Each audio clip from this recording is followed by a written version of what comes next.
dia cuba untuk gagahkan diri, lepas tu dia tutuplah lampu apa semua tu.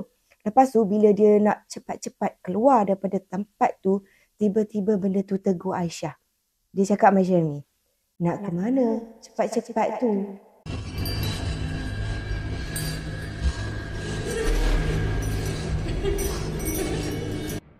Hai, Assalamualaikum and welcome to Pika Storyteller Channel. Pika nak ucapkan terima kasih pada korang semua yang sudi untuk klik pada video kali ini. Dan seperti biasa, pada yang baru saja datang ke channel ni, jangan lupa untuk terus tekan butang subscribe di bawah dan juga follow Pika di Instagram Pika Storyteller. Jadi, untuk video kali ini dan juga video-video Pika yang akan datang, sebelum Pika memulakan kisah seram, Pika nak bagi tahu sesuatu yang sangat penting yang mungkin boleh membantu korang sekiranya kalau korang diganggu oleh makhluk halus. Hari tu Pika ada tengok video Ustaz Azhar Idrus yang mana dia mengatakan yang Rasulullah SAW ada mengajar kita tentang 3 benda yang kita boleh lakukan sekiranya kita diganggu oleh makhluk halus. Okey, mengikut Ustaz Azhar Idrus, syaitan ni dia ada 2 jenis. Yang pertama adalah jenis yang masuk ke dalam kalbu. Katanya yang tu adalah jenis yang menghasut kita untuk melakukan larangan-larangan Allah Subhanahu Wa Taala. Dan yang kedua adalah jenis yang suka mengusik kita. Tu adalah yang suka menjelmakan diri yang kita panggil sebagai hantu dan sebagainya. Itulah yang mana dia suka membisikkan sesuatu, dia suka tunjukkan diri, apa semua tu kan. Jadi dekat sini, Ustaz Azhar ada cakap, ada 3 cara kita boleh lakukan sekiranya kita berdepan dengan situasi yang mana ada makhluk halus sedang mengganggu kita. Yang pertama adalah azan. Dan yang kedua pula adalah dengan membaca ayat kursi. Ketiga pula adalah dengan membaca surah Al-Baqarah. Tetapi yang 3 cara ni sekiranya kalau kita tak nampak muka. Mungkin kita dengar dalam bentuk dia dengar suara ke macam tu kan. Yang ni kita boleh amalkan. Tetapi sekiranya kalau makhluk halus itu menonjolkan muka, ada satu ayat yang sangat ringkas dan pendek ni yang Pika nak ajar korang semua supaya subscriber Pika ni bukan setakat dengar cerita hantu tapi korang boleh juga dapat ilmu daripada Pika. Yang mana sekiranya kalau ada makhluk tu menjelmakan diri, korang kena ingat ayat ni. Al-anuka bilaknatillah, al-anuka bilaknatillah, al-anuka bilaknatillah. Anuka maknanya aku laknat kamu dengan rahmat daripada Allah. Gitu. Dah macam ustazah Pika kan? Bukan, Pika bukan ustazah. Tapi bila kita dapat ilmu daripada ustaz-ustaz semua ni kan, better kalau Pika share dekat korang semua. Okay? So, sekarang kita sambung dengan kisah pada video kali ini yang mana Pika akan menceritakan tentang 2 kisah subscriber yang mana ianya berkaitan dengan jelmaan. Especially jelmaan, sama ada jelmaan tu adalah dalam bentuk diri sendiri ataupun jelmaan dalam bentuk ahli keluarga kita. So, tanpa kita buang masa, jom kita mulakan dengan kisah yang pertama.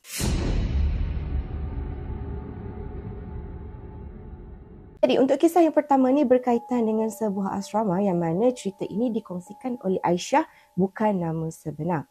Aisyah ni dia kata yang sebenarnya dekat asrama tu mak dia ni merupakan warden asrama, tetapi disebabkan oleh mak dia tak sihat, jadi most of the time mak dia kena menggunakan wheelchair. So seperti kebiasaannya lah, Aisyah ni dia jadi wakil kepada mak dia sekiranya kalau kena buat sesuatu kan. Sebab mak dia kan atas wheelchair, jadi memang banyak sangatlah benda yang mak dia tak boleh nak buat. So memang selalunya mak dia akan panggil si Aisyah ni untuk tolong dia. Contohnya macam tolong tengok-tengokkan budak ataupun tolong turun ke bawah dan sebagainya.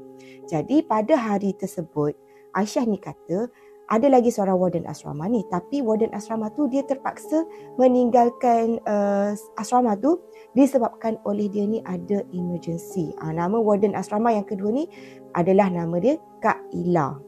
Jadi sebelum Kak Ila ni pulang ke kampung disebabkan oleh emergency tu, Kak Ila ni ada pesan lah dekat si Aisyah ni sebab dia tahu mak Aisyah tak boleh nak turun tengok-tengokkan sangat asrama semua kan. Jadi Kak Ila ni dia pergi pesan lah dekat Aisyah tu untuk tengok-tengokkan asrama Asburi. Asrama Asburi ni asrama budak-budak perempuan lah.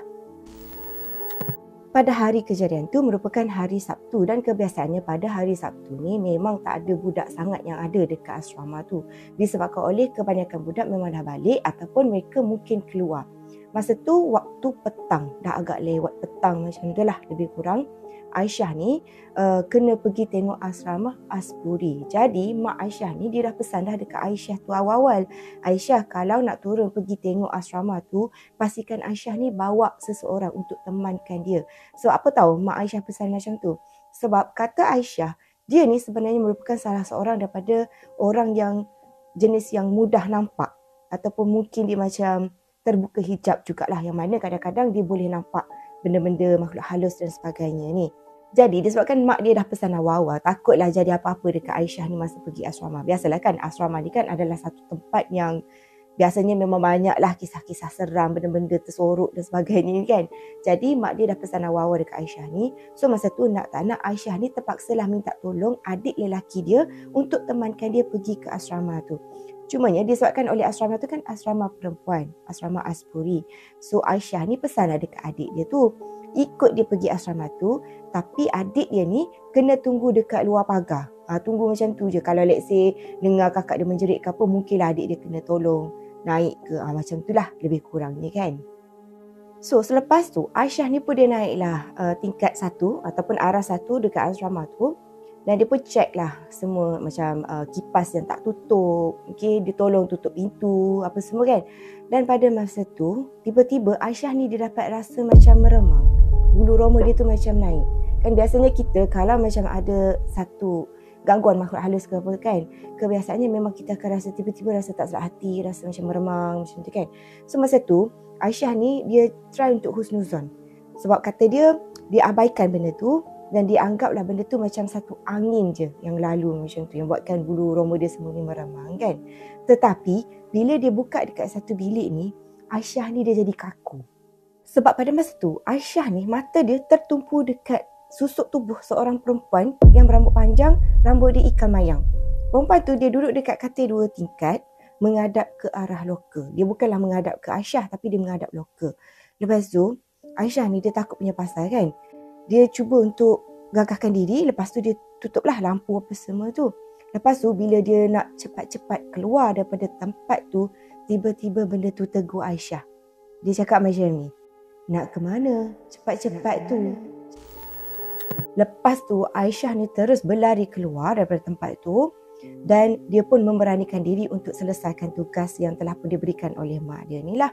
Dan masa ni Aisyah ni pun buatlah video call dengan mak dia. Sebab mak dia ni nak tengoklah sama ada Aisyah ni memang betul-betul buat sama seperti yang telah disuruh ataupun tak. Macam contohnya tutup lampu, tutup kipas, tutup pintu, tutup tingkap semua kan.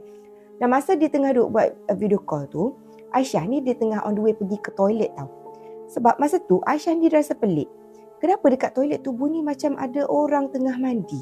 Lepas tu Aisyah ni pun dia pergi dekat toilet tu, dia tengoklah. Dekat satu bilik ni ada macam buih-buih yang keluar. Kan biasa kalau kita mandi kan dekat tandas asrama, kalau mandi biasanya air tu akan mengalir keluar kan. Sekali dengan buih-buih sabun yang kita gunakan, shampoo apa semua tu, dia nampak macam tu dekat salah satu daripada pintu dekat tandas di asrama tu. Jadi masa tu Mak Aisyah ni kan tengah buat video call dengan Aisyah kan. Masa ni Mak Aisyah ni tanyalah, dah siap ke belum tu? So masa tu adalah Aisyah pergi tutup paip dan sebagainya kan. Dan dalam keadaan masih lagi tanya siapa dekat dalam toilet dan sebagainya tu, masa ni ada satu soalan daripada Mak Aisyah yang membuatkan Aisyah terkejut. Sebabnya mak dia kan buat video call dengan dia kan. Mak dia tengah duduk bercakap dengan Aisyah untuk bagi tahulah arahan seterusnya semua. Sekali mak dia terdiam. Lepas tu mak dia macam tengok lama je dekat kamera Aisyah tu. Lepas tu mak dia pun cakap dekat Aisyah, Aisyah, kenapa kamu bawa sekali adik lelaki kamu naik ke asrama Aspuri? Sebab masa tu, bila video call, mak dia nampak dekat belakang Aisyah ni, ada adik lelaki dia tengah duduk dekat luar toilet tu. Masa ni kan, bila mak Aisyah tu tanya macam tu, Aisyah ni terus terdiam tau. Sebab kan tu asrama Aspuri, mak dia marahlah kalau adik lelaki dia naik. Tapi tadi Pika kan ada bagi tahu dekat korang yang dia dah bagi tahu dekat adik lelaki dia siap-siap jangan naik ke dalam asrama tu, jangan masuk dalam asrama tu. Sebab tu kan asrama Aspuri, asrama perempuan. Jadi memang adik dia tak masuk pun. So dekat sini, kalau adik dia tak naik, tak masuk dekat dalam asrama, siapa jelmaan adik dia yang dia nampak dekat belakang tu, yang mak Aisyah nampak tu? Jadi pada masa tu kan, Aisyah ni dia terus rasa macam takut tau. Sebab tadi kan dia nampak perempuan dekat loker. Sekarang dia nampak jelmaan adik dia pula dekat belakang tu kan. Bukanlah Aisyah yang nampak, tapi soalan mak dia tu yang buatkan macam takut lah kan. Kalau kita pun macam tu juga. Lepas tu Aisyah ni terus berlari keluar lah daripada Aspuri tu. Sebab dia tahu yang sebenarnya ada makhluk yang cuba untuk mengusik dia. So masa ni Aisyah ni pun terus berlari turun. Dan masa ni lah Aisyah dapat dengar bunyi hilayan ketawa yang sangat kuat. Memang takut habis sampaikan bila Aisyah turun je. Terus Aisyah bagi tahu dekat adik dia ni supaya segera meninggalkan Aspuri tu. Dan selepas daripada kejadian tu disebabkan oleh terkejut, Aisyah ni mengalami demam selama beberapa hari. Dan selepas daripada kejadian tu, memang dia kata dia tak kisah. Walaupun tu adalah asrama Aspuri, tapi bila semua budak-budak dah tak ada kan, memang dia akan ajak je adik lelaki dia tu untuk naik temankan dia untuk cek asrama Aspuri tu bersama dengan dia. So, macam mana dengan kisah Aisyah tu tadi? Pika nak tahu apa pendapat korang dan bolehlah korang komen di bawah. Jadi sekarang kita akan sambung ke kisah kedua kali ini yang mana ianya berkaitan dengan jelmaan pula. Tapi kali ni dia punya jelmaan tu adalah dalam bentuk diri dia sendiri. So, jom kita sambung ke kisah yang kedua. Untuk kisah yang kedua pula berlaku dekat salah seorang daripada subscriber Pika iaitu Zul. Okey, kata Zul, dia ni merupakan seorang pelajar dekat salah sebuah daripada IPTA dalam Malaysia ni. Cuma dia tak boleh nak bagi tahu dekat Pika lah dekat IPTA mana yang dia belajar. Dan kejadian ni katanya berlaku sekitar tahun 2016. Kata Zul, memang kebiasaannya dekat kampus IPTA dia tu, kalau hujung minggu, hari Sabtu Ahad tu kan, kebiasaannya memang kampus diorang tu akan jadi sangat sunyi. Sebab kebanyakan budak-budak yang belajar dekat situ, diorang ni balik kampung ataupun balik ke kampung halaman masing-masing lah. Sebab kan weekend kan, dia ada 2 hari cuti tu, so diorang balik. Jadi Zul ni, dia duduk lagi dekat kampus tu. Mungkin Zul tak balik lah minggu tu ke macam mana. Dan kata Zul ni, kalau bila weekend, memanglah diorang ni akan jadi macam boring sangat-sangat. Sebab kebanyakan kawan dah pun balik kampung kan. Jadi alang-alang dah bosan tu, Zul ni dia adalah ajak salah seorang daripada senior dia untuk pergi main badminton dekat luar. So kata Zul, dia main badminton dengan senior dia ni sampai lewat malam. Lebih kurang dalam pukul 12 tengah malam macam tu, barulah dia ni siap main badminton dengan senior dia tu. Dan kata Zul, dekat bilik dia ni, dia ada lagi seorang roommate. Pika letakkan nama sebagai Abdullah. Masa kejadian ni, Abdullah ni, dia tengah melepak dekat salah satu daripada bilik member dia. Lepas tu, dia ni ada tertinggal barang tau dekat dalam bilik dia dengan Zul tu. So, dia pun patah balik masuk dalam bilik dia, nak ambil barang tu lah. Lepas tu kan, masa tu dia tengok Zul ni ada dekat dalam bilik. Jadi dia tengoklah Zul tu terperap seorang-seorang kan, tak bercakap apa pun. Cuma macam diam macam tu je si Zul ni. Jadi si Abdullah ni pun seperti biasalah kawan kan, dia pun tegurlah si Zul tu. Dia katalah, kau ni tak bosan ke terperap seorang-seorang dekat dalam bilik ni? Jomlah ikut aku lepak dekat bilik member aku tu. Lagipun diorang ni kan member, kenal sama sendirilah kan.